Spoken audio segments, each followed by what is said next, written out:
Mike Levin on Sunday, July 3rd, 2022. Got my cat back. Father of cats. And now I'm going back to the Poconos yet again, but in much, much, much better spirits because I'm doing another load from public storage, which I'll be doing until it's empty. I did that technique so that I could empty the house without having to load lots of boxes and be packed and then, having to rent a truck. This way, I just, as the move day was coming, I was doing, lots of individual loads to public storage, and now I get to sort it as I bring it back. It's part of the filtering process I've talked about. So I'm doing filtering in the apartment itself with those series of different fine grainness or coarseness shelves, the great big shelves, the medium shelves, the medium coarseness shelves, and then the fine grain shelves. And stuff goes in on one side, comes out the other, and it comes out love-worthy. Everything on its way through gets detoured into trash or donations or recycling or whatever. And then I just get my life full of only love-worthy things. It's got me kind of excited, right? So there's always silver linings, and they're much better than silver linings. That is a shortcoming in language and expression. There is always ways to pump up the awesomeness of whatever's going on, no matter how bleak or abysmal it might seem. And there's a lot of that because of the media echo chamber, the media amplification cycle. And everyone thinks they're living in times that are worse than any other times that have ever been because of how ramped up the tension in the media can be, how much anxiety can be infused into the public. And it probably is more than normal as far as anxiety being infused into the public, how polarized people are on either side. And I don't even know if how polarized people are is actually that much greater than in the past. When you read history and you see how polarizing things were, and you look at today what goes on with the right and the left, it's not that much more extreme than other times in history. It's made out like it is, but no, if you look into, what people thought were at stake, there were brief times of popular centrism. Those were the exception. And I think they're looked back upon as the good old days. But most of the time, the public is polarized. Everyone thinks the world's going to a hell in a handbasket, no matter when and no matter why.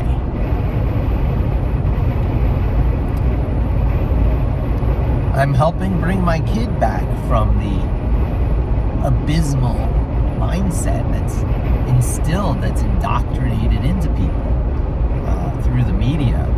And even in a comment today, which, by the way, things are going wonderfully again. Things turn around so quickly.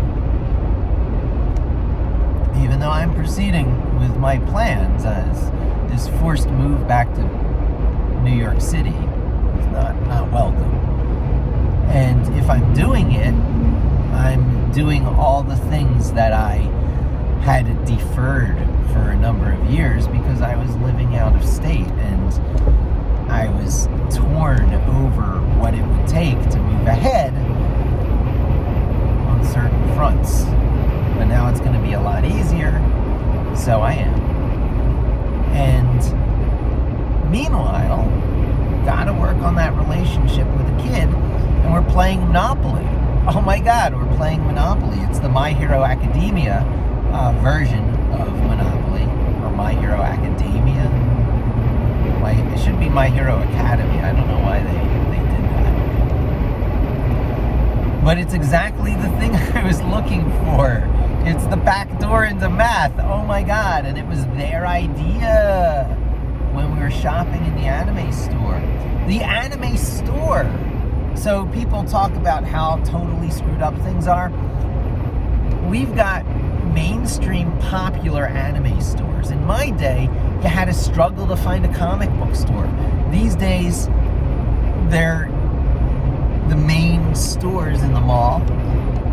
There's a bunch of people in them from all walks of life, and they are involving themselves in media that has a richness and depth to it that wasn't there, or was as few and far between, was as rare as the comic book stores themselves in my day. There are good things going on in society. I think because of fish and water syndrome, people don't see it. But I often go naturally on media isolation, low contact with pop culture and the media. I've gotten rid of a ton of my streaming services. I no longer have Disney Plus or Apple TV or HBO Now or even Netflix. Got rid of them all. I've kept Hulu, because Hulu has a few things that are the serotonin producing shows. Unlimited Bob's Burgers.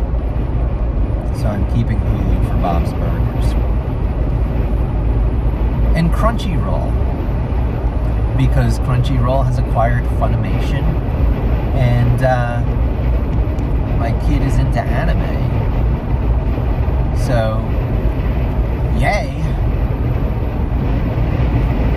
And we're playing the MHA, My Hero Academia, version of Monopoly. And I see them with each game. We're 2 games in now. I see their math skills improving. I see them literally putting 2 and 2 together. Being able to add up the roll of the dice, pattern recognition of what a 6 and a 4 look like, a 6 and a 4 or a 10. All these things that I remember from growing up that were not just critical insights in math, but critical insights in life and rapid decisions, rapid pattern recognition. And of course, the strategy of, monopolizing the board, how much money you spend and how fast, and the attempt to monopolize single colors so you can start to build houses and hotels. Trophies and awards, I think they're calling them in this version of Monopoly. The railroads have become like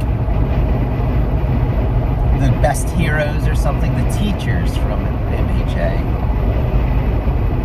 The utilities or something else. It's interesting, the mapping. I haven't played any of these alternative versions of Monopoly at all. I've barely played the main game. When I played Monopoly more than once, like in my life, I must have played like 10 games total, maybe 20. But they were all around the age my kid's at now. They're 11 years old, and they showed interest in this game from the anime store. And up till now, I was looking at the things they were picking out, and I was, making yes or no evaluations. And then they picked up that, and I'm like, yes, trying to hold back the excitement. I'll do a MHA Monopoly, so long as you really are willing to play it. And you have to understand, Addie,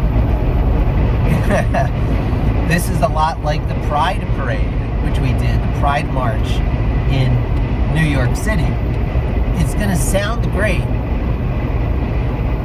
but when you're about 3 or 4 hours into it, still on your feet, it's going to feel a little bit less great.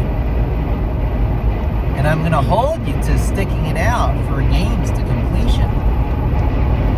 So on our first game of Monopoly, we were playing wrong. We were using the mortgage amounts as the rent amounts. So I let myself get to bankruptcy quickly. We pointed out what the mistake was. We determined to play it right the next time. And now we've suspended a game. We're in the middle of game 2. They're going to a birthday party. I'm going to another public storage pick up and deliver more of the shelving. My priority is the shelving to get this digestion system going. And even on that front, it's been wonderful. I'm like, this is how this is working here, Addie. We're sieving stuff through. This is shop at your life. And you go into any of these shelves and boxes and you pull out stuff that you want, that is yours or you want to make yours. And we're concentrating the love-worthy stuff. And we're getting rid of most everything else. And they were cool with that, and they started to do it. We're making other deals, which are very important. They are, shall we say, organizationally challenged. It's a shame. It was what afflicted me for many years of my life. But during those years of my life, when my natural organization tendencies were overridden and suppressed in the interest of peace and harmony, it was an affliction. It was something that was deeply wrong.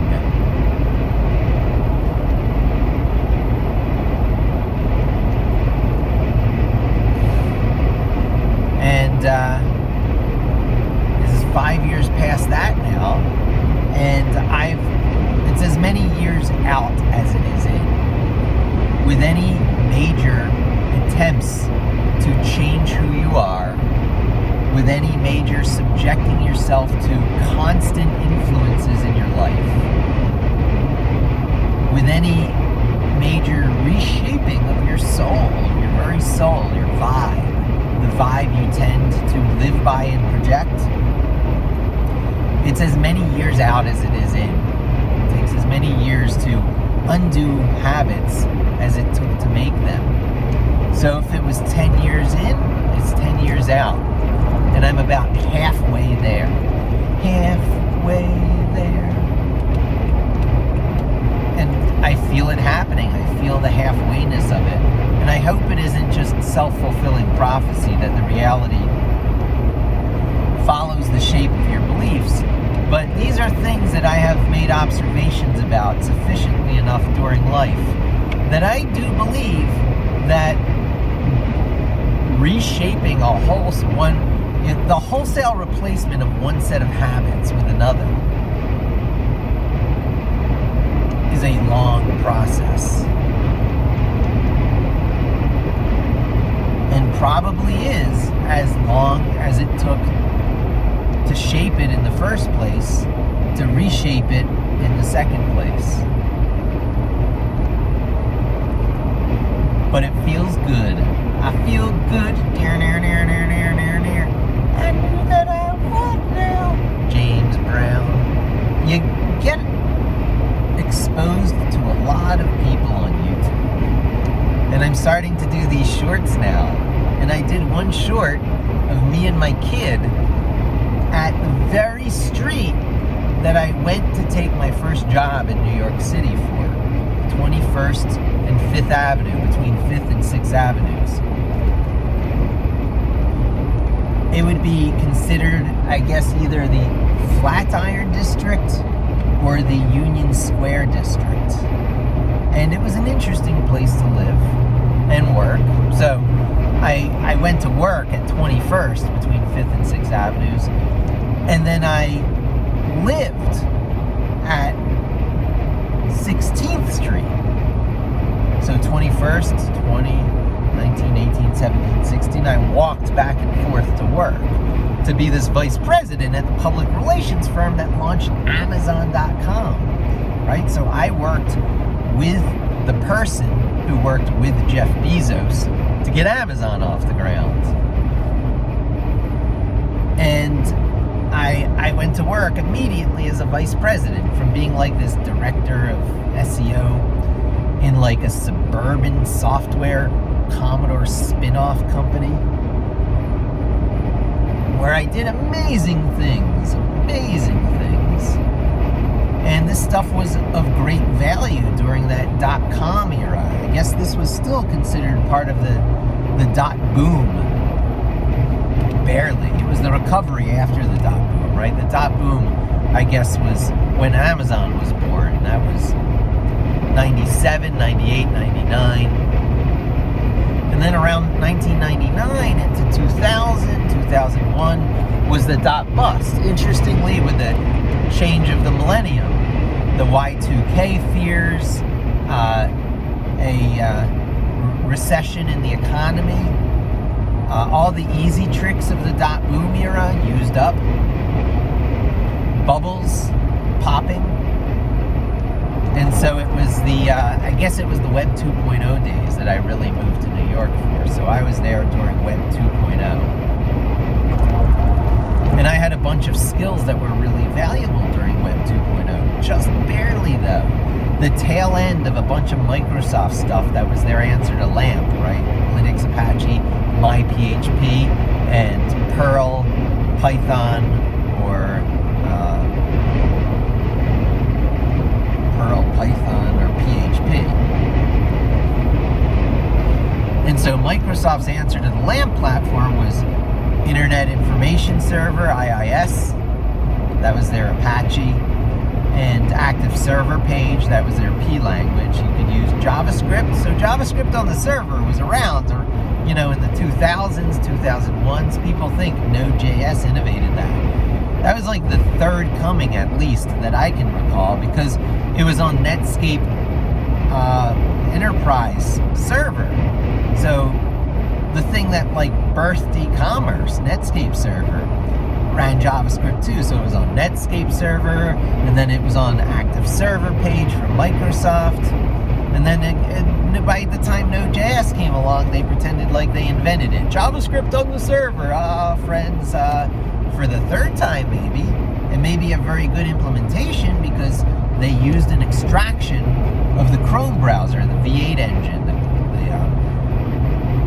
Google's highly optimized JavaScript interpreter from the Chrome project, the free and open source version of the Chrome project called Chromium. They pulled out JavaScript, they put it in a server piece, called it Node.js, and hey, we invented JavaScript on the server. Now there can be a full web stack. For the third time. So these things are fads. Node.js will be another fad you watch, because there's a lot of reasons. There's a lot of, I believe, writing on the wall about how fad-like it is. The constantly changing frameworks and having to scrap and rebuild every 2 to 5 years. People are going to get tired of that. The honeymoon is almost over, because there will be alternatives where people will not need to scrap and rebuild everything they know every 2 to 5 years. And those people will be able to do long-term compounding return builds and get better all the time, forever improving skills in tech, according to the methodologies I advocate and other ones that are out there. It's not just the stuff I advocate. There are various paths to obsolescence resistance and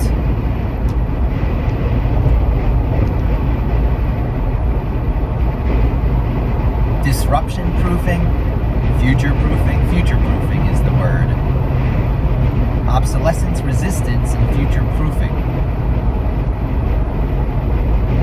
The less your APIs change on you, and the more relevant to your problem domain the tools you're using are, the more obsolescence resistant and the more future-proofed you are.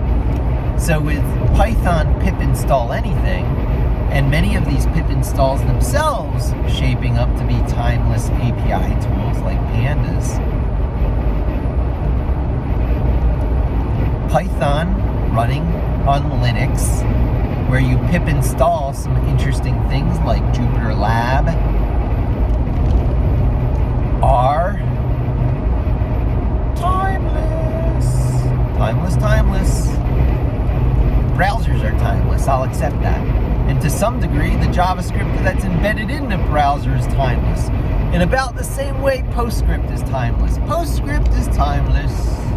It's built into laser printers. Laser printers aren't going away. PostScript is timeless. Browsers aren't going away. JavaScript is timeless.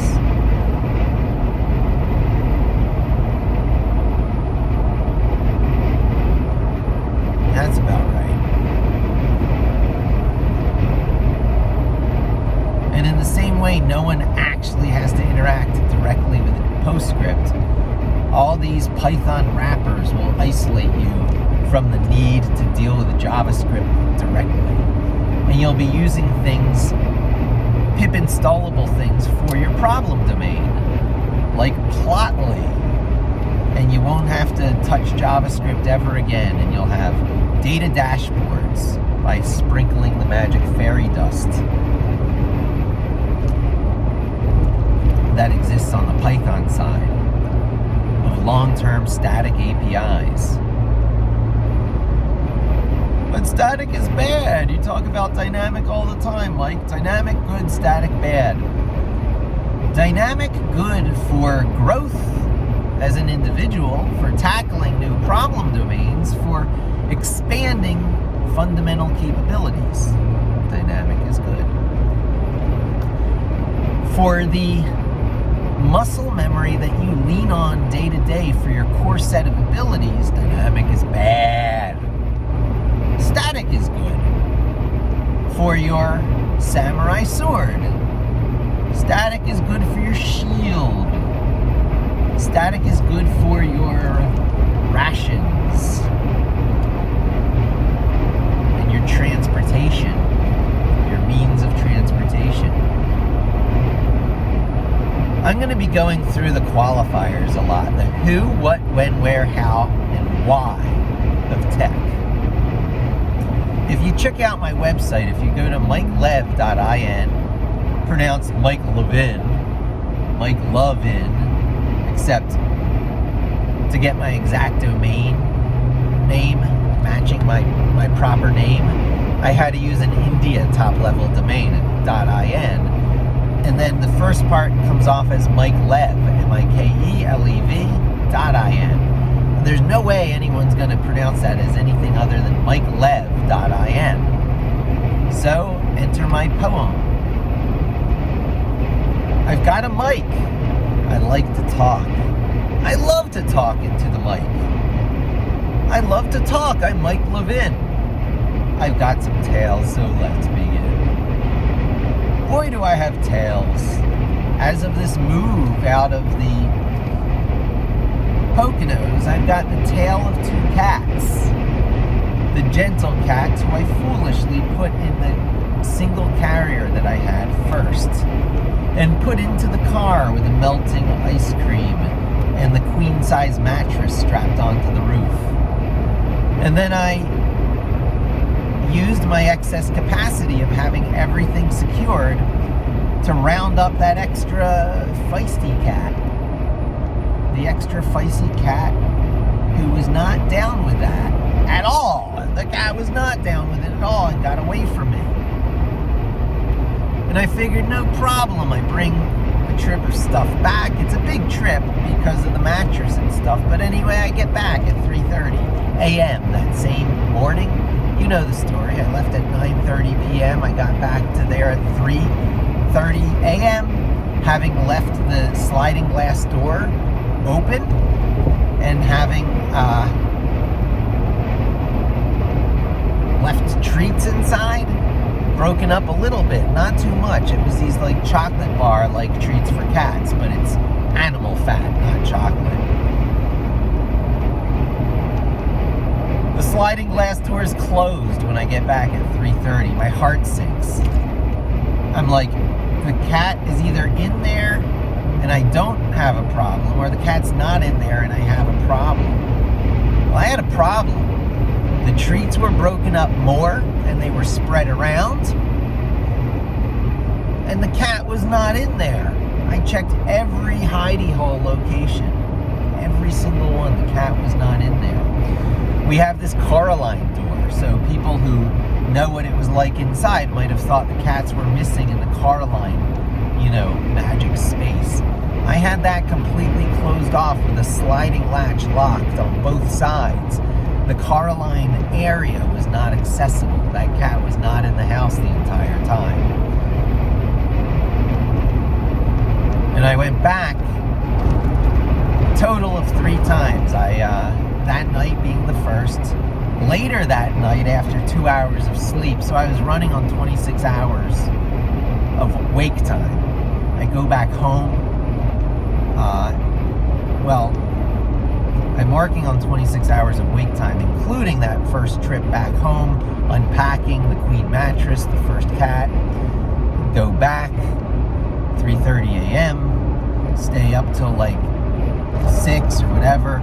Finally, well, not stay up, stay there till like 6 or whatever. Go to public storage, get a load of stuff, and come back.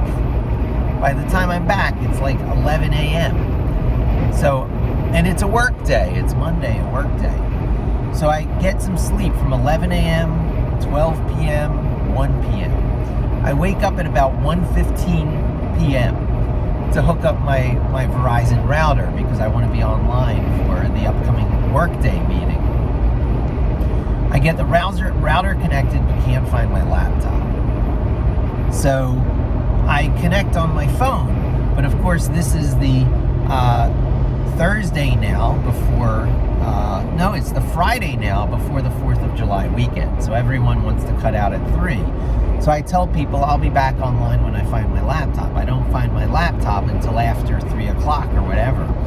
So I do connect back in and everyone's gone. It's an empty, teleconferencing call, which we do every day basically. So I guess I'm off the hook for the rest of the day. I get a little bit of sleep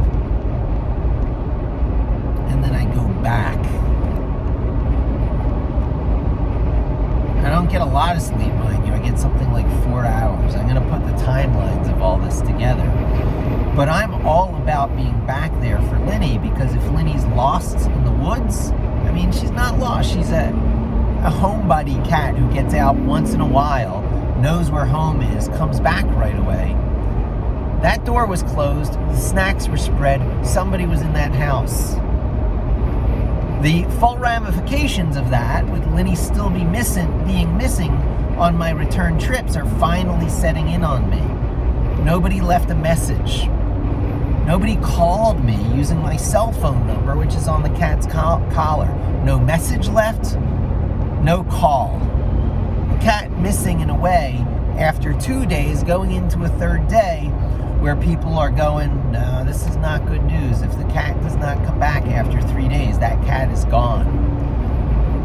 So I'm in a choice here now between accepting that the cat is gone and accepting that someone has the cat. I'm like, if someone has the cat, this is personal. This is about me.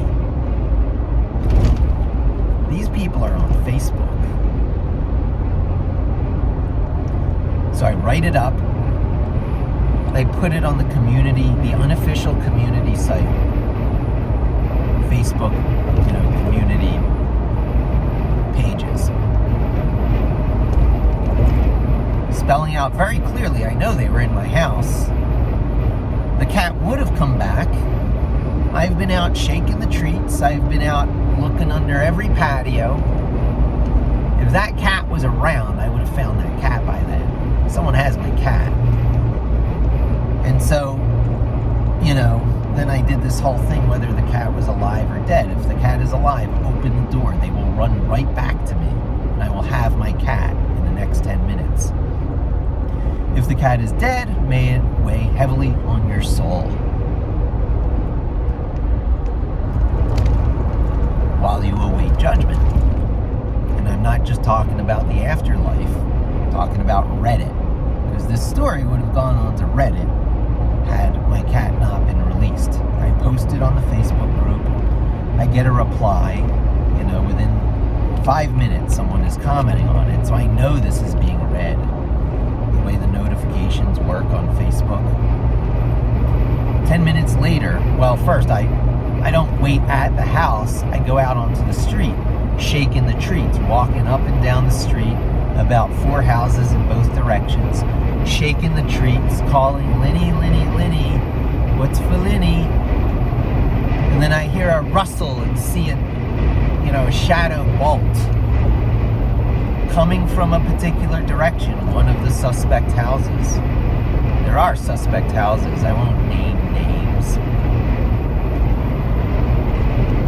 But leading up to this, I was told I have bad karma in the neighborhood for some stone wall rearranging that I did for the safety of my child's feet on a tree swing.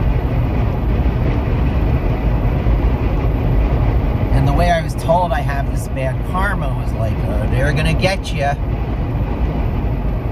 And I wrote it off because I'm like, they're gonna get me what? Back in Staten Island? What are they gonna do? Well, I found out what they were gonna do. What if I didn't have this cat situation? What if they were just waiting for me to leave? Because clearly they were waiting for me to leave because someone went there, lured the cat, got the cat, brought that cat somewhere.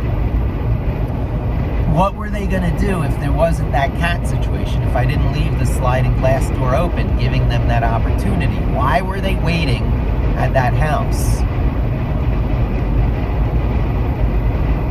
I'm about to walk around the house. I'm going to go in there and do a video walk around to make sure that there's full documentation. I'm going to show the grilling under the patio that was pushed through. Because if they were planning on getting back at me for this minor material indiscretion, this nothing in the grand scheme of things, this people have way too much time in their lives grudge, this couldn't imagine someone being more petty level of what makes them angry, waits for me to leave, knows I'm pulling out, uses this 5-hour window, and it wouldn't have been 5 hours had I not, had to get a mattress up a flight of stairs. It would have been, 3 hours, 3.5 tops, but it took me about an hour and a half longer than I thought it would because of that mattress. They used that 5-hour window to do something that harmed me. Opportunistically, it was the cat. If it were not the cat, it would have been something to get me in trouble with the landlords, I am now quite sure.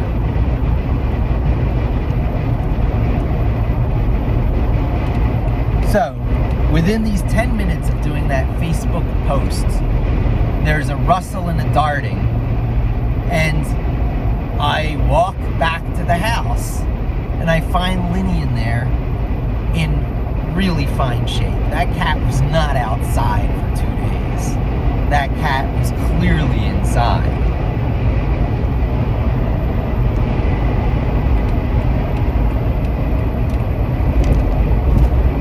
And the way they made a bolt right for the house, and the way that they were inside there waiting for me when I arrived,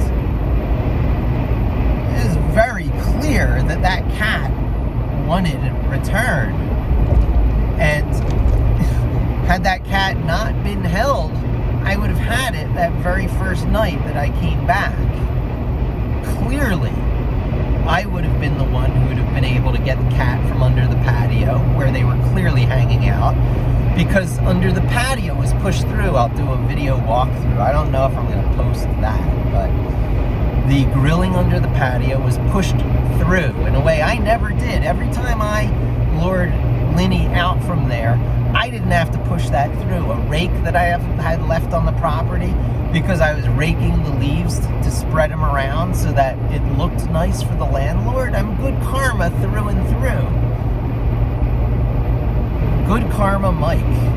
Good Karma Mike, who is white, middle class, has a pretty wife, has a wonderful kid, has pets that love me, and,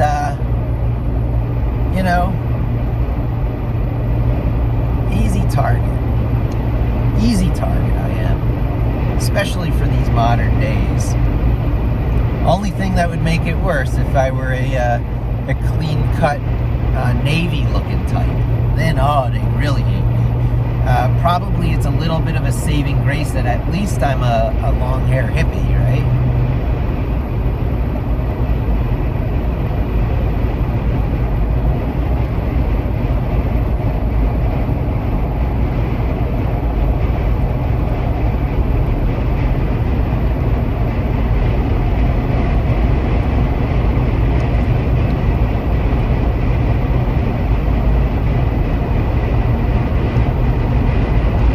So I have to do this really fast.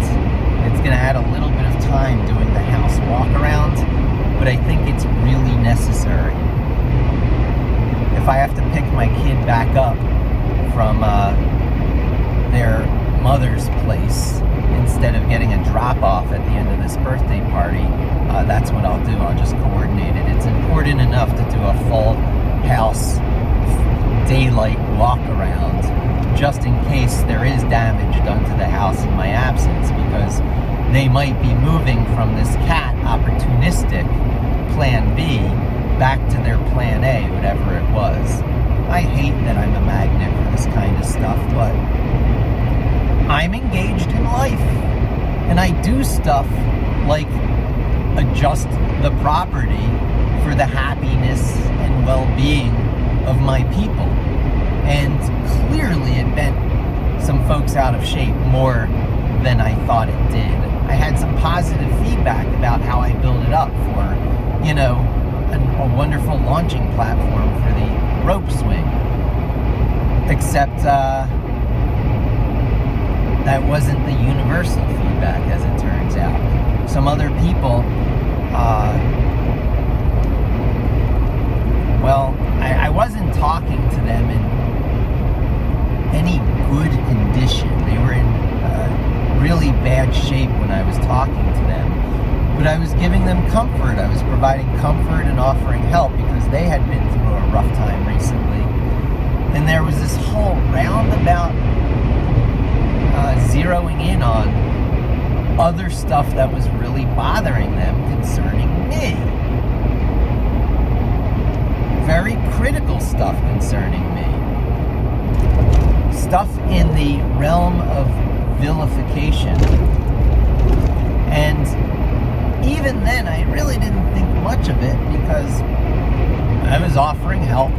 Clearly, I was not consistent with the picture they were trying to draw. And I figured that'd be that. I'd move away, and that'd be the last I'd need to hear of that or deal with it. And in that state that they were in, inebriated as they were, they started telling me about the troubles I was going to have if I didn't rebuild the wall to the way it originally was. And they didn't even say that. They said, just throw it, just do a token effort. So I actually did the token effort, but me being the perfectionist about these types of things that I was, I looked at that and I saw a sharp seam between the part that I rebuilt, because I built the part on the inside as well, because when I shortened the wall, you had to bring it back a bit and then bring it back out, creating those very sharp right edges, the right angles of the corners. So I was comparing my work from before to my work of just now in a rush to get out of there. And it wasn't good enough, so I took the time to rebuild it with a tender love and care.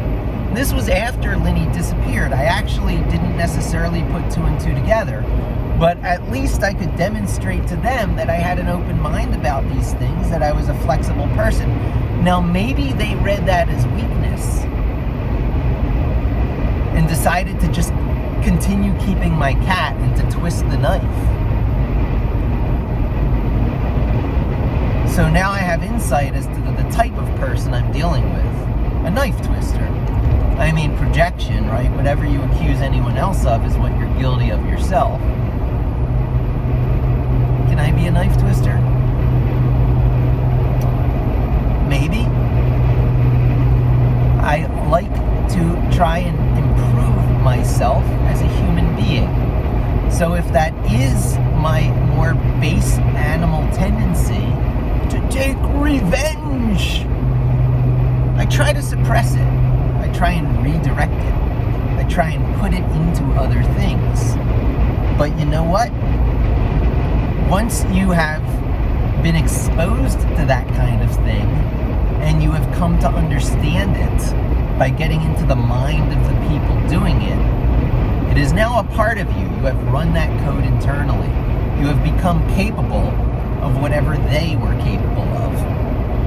Understanding a thing, understanding an opponent, understanding someone who hates you makes you as hateful as them, because you ran the code in your head.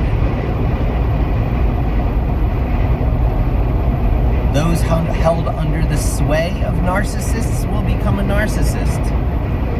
You cannot help but that or die.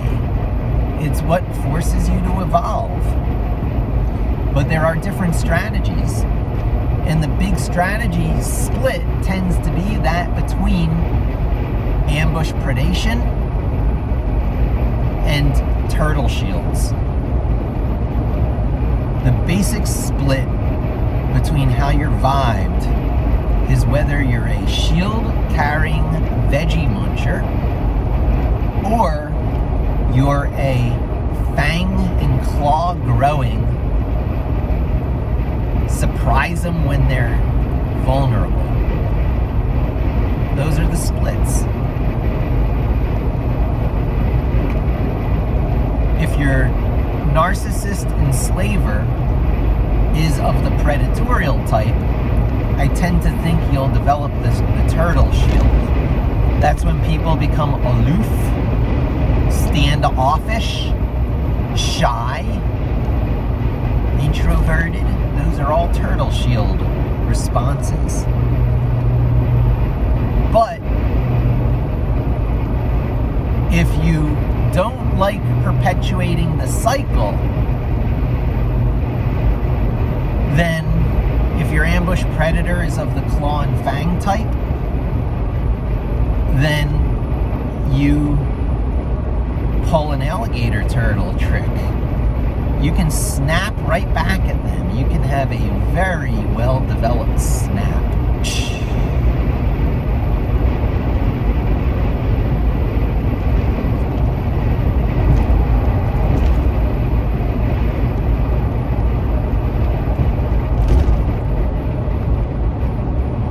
There are other strategies that turtly inclined can do because you're human, that real turtles can't do, and other shielded animals have a difficult time with. You know, of course, there's all kinds of pincers on crabs. Crabs can snap back at you, so they're shielded. They wear their bones on the outside, and they have pincer claws.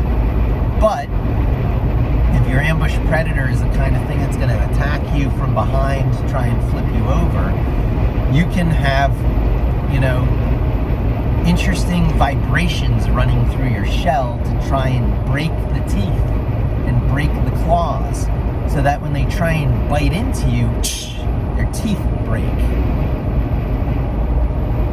That's probably my preferred turtle modification. So they're like, I thought they were a turtle.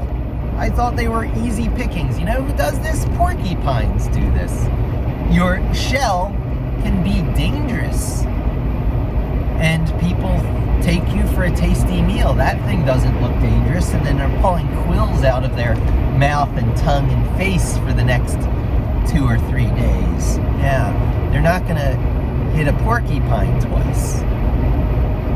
So maybe it's the vibe of the porcupine that I invoke. When I go back there, I am very likely to encounter the people who made it so unpleasant on my departure. And I will march around like the proud porcupine, capturing the video of the house in its before state as I now truly feel I need to. Proudly and boldly.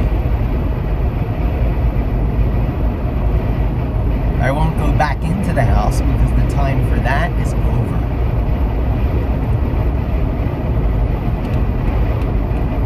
I will talk to my friendly neighbors, if I see them,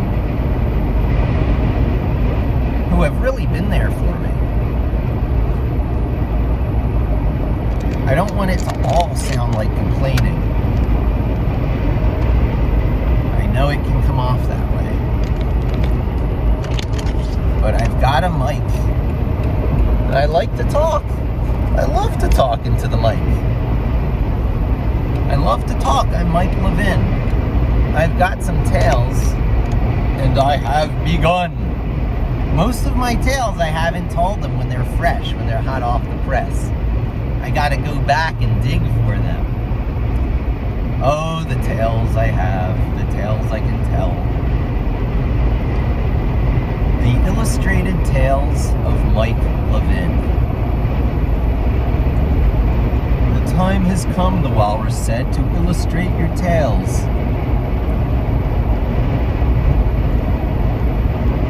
But you aren't tuning into me for this stuff, are you? No. You're tuning into me for tech.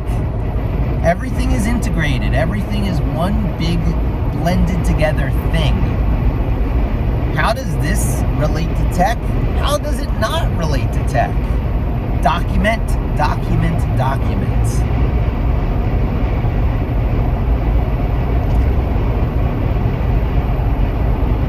I let the landlords know about the cat ordeal. I didn't link them into the whole grisly tale. Generally, less drama is better than more drama. Some people tend to manufacture drama. I like to not be that person. But when I am wronged, especially when I am wronged by an ambush predator who took me for a tasty meal, I like to stick my quills in them. I like for them to be picking the quills out for days. Oh, that was a porcupine. Damn, I wish I knew that ahead of time. What an evolutionary step that is, to evolve quills as a means of self-defense. You know what that's saying? That several of my kind must be killed first. And there must be a learning for every new generation who thinks they're going to make a meal of a porcupine. There has to be that learning. Can you imagine that? Porcupines as a mammal, so their young are born, helpless, and they have emotions. A porcupine mammal, emotive creature, has to allow itself to be prey for the less emotive ambush predators. Sometimes it's cats, like cat and dog-like things, so reverted mammals, but sometimes it's other things that are reptilian, more reptilian in nature. I'm sure, porcupines must have evolved in an era where there were more predatorial reptiles around than there generally are today, or dinosaurs for that matter.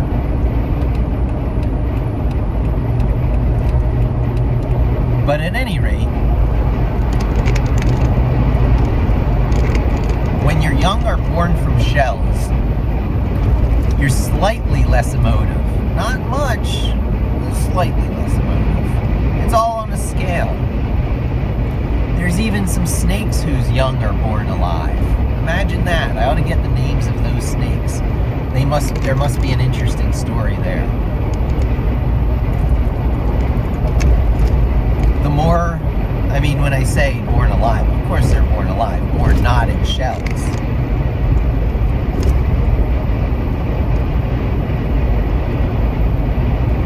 really have to tighten this thing up. At least I have the battery. I got the low battery warning. jiggered around with a cable and got it working.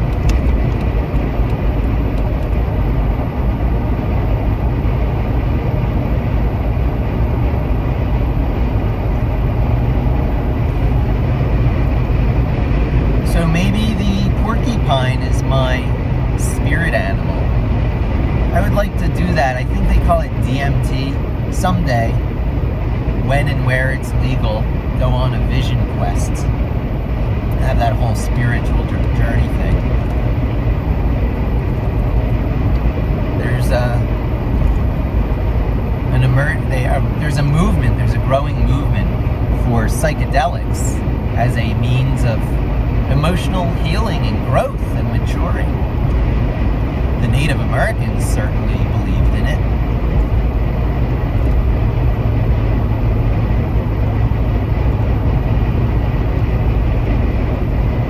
I've got to help my kid have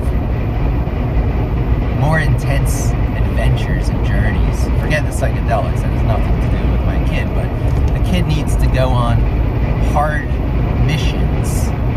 The Pride Parade was a good start, but I'm really going to have to look at things which should be of their choice, that push them to the 4 hours on their feet, to the 6 hours on their feet, and eventually get up to the 8 and 10 hours on their feet, with some rests here and there, but you will be a better person for it. There's a certain unstoppability. There's these movies and media things that come along every once in a while, characters in the media that just really resonate with me.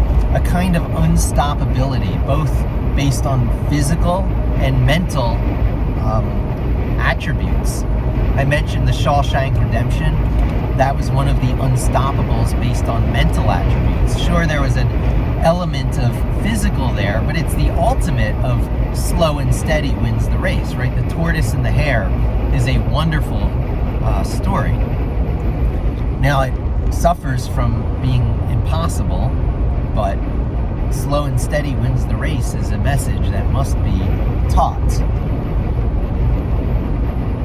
And these things don't have to be accurate, they just have to be memorable.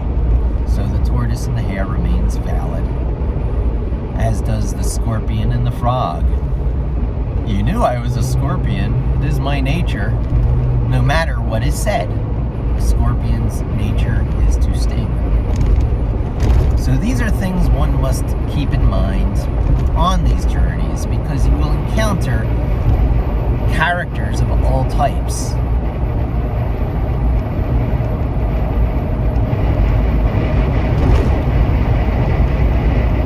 That's the difference in the lesson of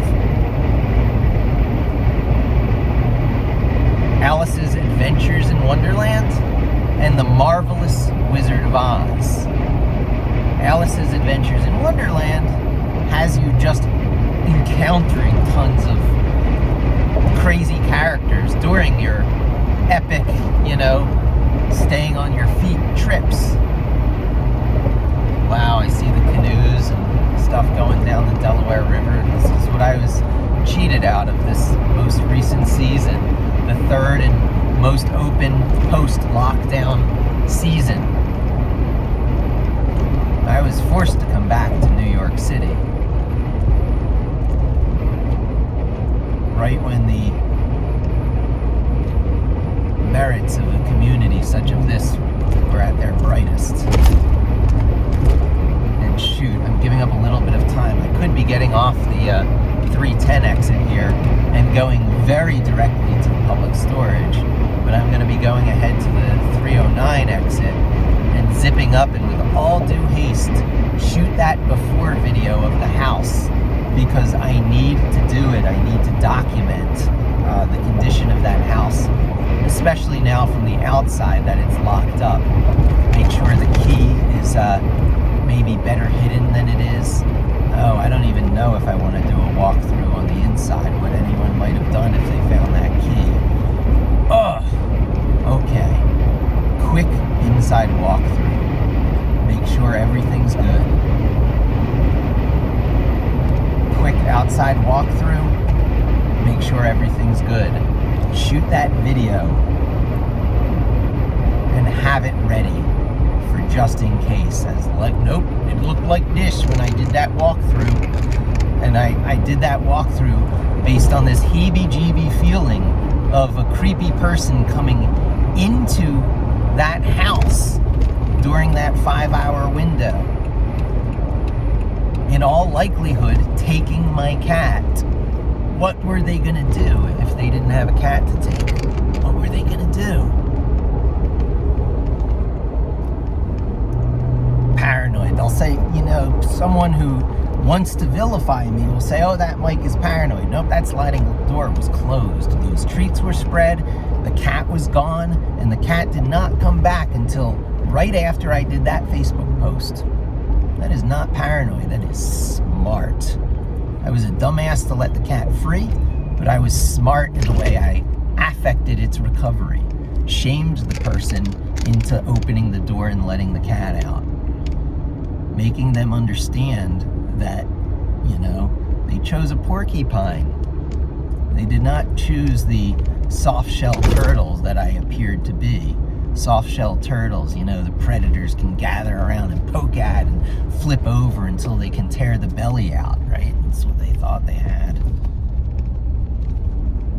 Even this little run while the kid's at a birthday party, they say they'll be back at 6 or 6:30. So that reads to me as an opportunity to do a storage facility run. And while doing it, just like these rides helped me put 2 and 2 together regarding the cat's whereabouts, it also helped me put 2 and 2 together as to what the fate of my place was to be were the cat not available as the outlet. So that's pretty clear in my mind now too, that I have to have a before and after. One in the daylight that I wasn't able to get before. A thorough walk around in video, not just the photos, pointing out the grilling that was pushed through to make sure that things are as objective as possible, as little hearsay as possible.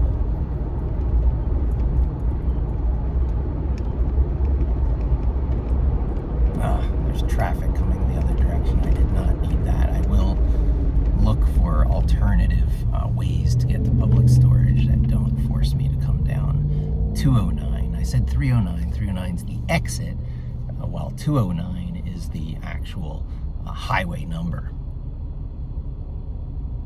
Pocono Tree Ventures, Shawnee Mountain, Bushkill Falls, Shawnee Craft Brewery Tour.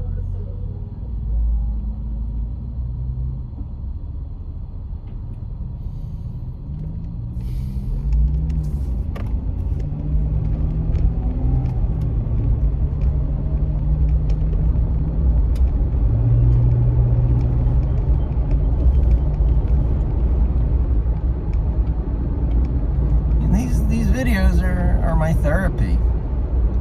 And these videos are having talked it through out loud, because I have to talk about it with someone. Might as well be you.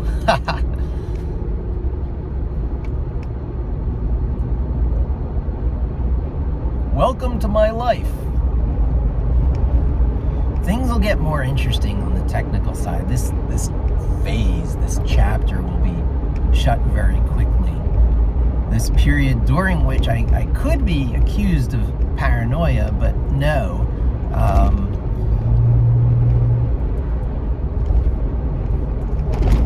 Gaslighting can do that.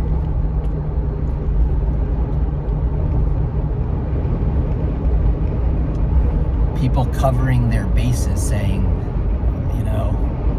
such and such was the case. I'd be like, well, all right. I hear that you said that. I will continue to believe what I believe. And I will cover my bases just in case, this speculation is right. And what does it cost me?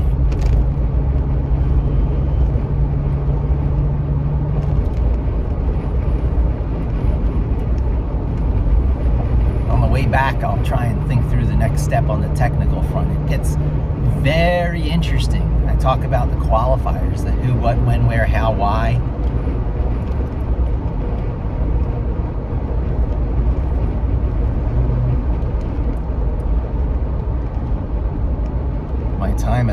storage will actually be very minimal now.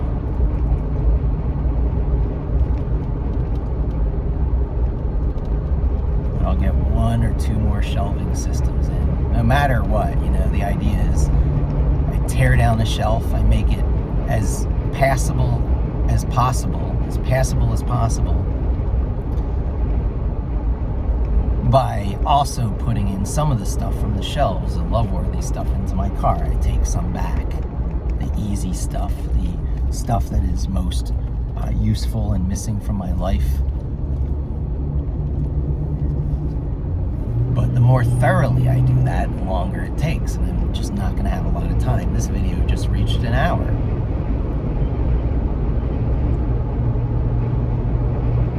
And I won't be doing a continuous take for the house walk around, because I want the house facing, the opposite facing camera. Although I do have my Note 8. It's time to get my Note 8 recording.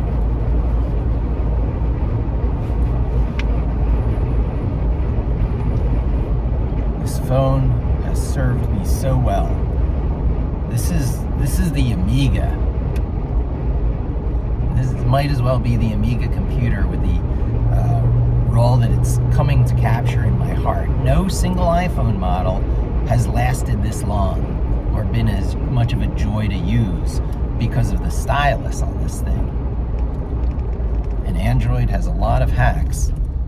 Android has a lot of hacks that iPhone does not. The ability to turn it off and have stuff going on. Very nice. The generally improved ability to multitask is very nice on the Android phone. I'm sure it chews up battery faster than it does on the iPhone, and makes the program generally more prone to crashes and, less predictable. Just like the Amiga. Oh man, is it Mac versus Amiga? People are like, Android versus iPhone is like PCs versus Macintosh. But no, it's more like Amiga versus Macintosh. The PCs of phones were the Windows CE phones at worst, and the Windows phones at best. Before Windows phones, there were Windows CE phones. Ugh. So ARM's been around a long time. ARM has been under Microsoft's, realm for surprisingly longer than people want to admit today. Where Apple left off with the Newton, I believe Microsoft and companies like that picked up. I forget what the processor the Palm had, the Palm Pilot, later the Palm Trio. But the PDA market that came between the Apple Newton and smartphones was powered by something, and I tend to think most of them were ARM.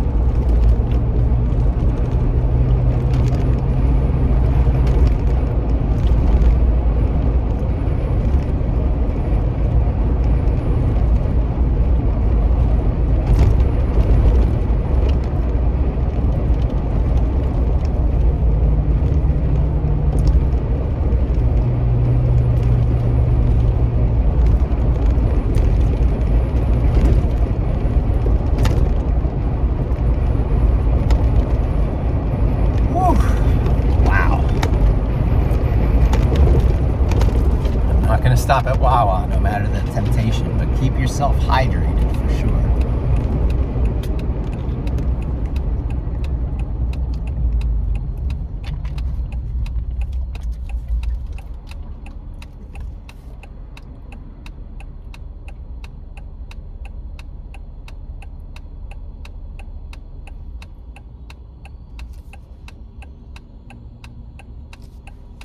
Hydration is the number one thing.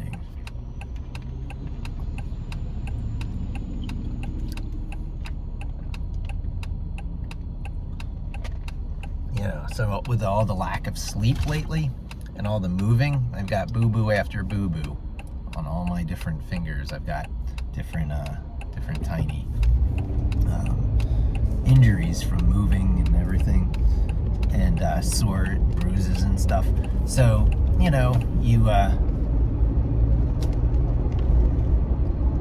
take in plenty of protein and plenty of vitamin C. That's the trick. That's the 1-2 punch. You eat lots of stuff like eggs. You drink lots of, I'm using a milk substitute, but I'm using almond milk that's fortified. So you take in a lot of easily digestible protein stuff, and then you dose or douse or infuse yourself with vitamin C. And then you get as long of a night's sleep as you can, which for me was last night. I finally got like a 10 or a 12-hour night's sleep. And then all the boo-boos don't hurt anymore. All the bruises are slightly less bruisey, and you deliberately put your body back to where it needs to be. It's almost another one of these epigenetic tricks. You project a template of what your healed body looks like, and you give what's necessary to fill in the difference between the condition your body's actually in and the shape you're trying to make it achieve.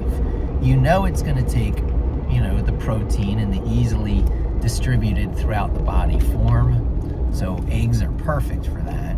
And it's going to take vitamin C to lubricate all this protein folding processes.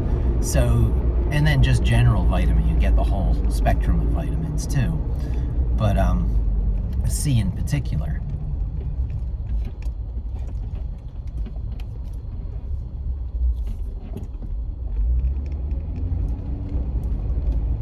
And then just add sleep. Sleep is the magic pill. Another thing about knowing when you're under attack is a paranoid again, right? So if there are things interrupting your sleep cycle, look at what they are. Look at the details of what's interrupting your sleep cycle. How, where, why. Answer all these questions and address whatever's interrupting your sleep cycle. Now, there are always exceptions, phases in life where you let your sleep cycle get interrupted. Being a father, contributing your fair share to the baby feedings during the night, that kind of stuff. But beware of new normals. Beware of someone taking advantage of your willingness to get less sleep and to keep those phases running longer than they should. That is a big warning signal. Because without sleep, nothing else does its job. Hydration, maybe. Hydration is like the one of the three things. But between hydration, protein, and carbs, energy. And then there's the other thing. You need water-soluble fiber, and you need the vitamins that your body can't produce. The vital minerals, vital minerals. So, scientific eating and projecting the strong mental image of knowing why you're eating each of these things. This is going to do that. This is going to do that. And, not leaving out the critical steps like sleep. I actually feel the difference in my body. The good night's sleep plus the good foods I put in me came together to make a much refreshed me, such that I have the strength to face things that I thought I would just be putting behind me forever. But with these thoughts in my head, I can't not get this before video of this property. I even, asked the landlord when they would be there because, this person being inside their house is cause for concern.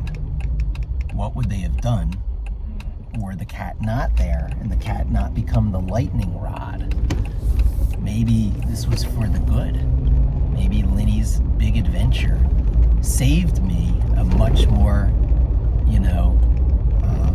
material, landlord less willing to believe kind of situation. I wish I left out hunting cameras here to have shown what happened at the house during that 5-hour stretch. That would have been fascinating. Maybe I should do that.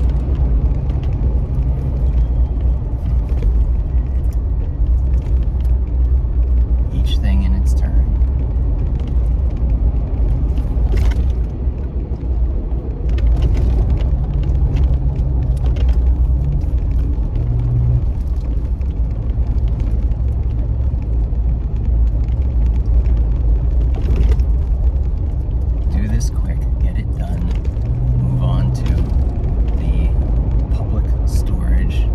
As quick as possible, get it done, keep them well informed of my progress back, get the drop off if I'm quick enough, do the pickup if I'm not. Easy peasy, lemon breezy. Talk to you soon.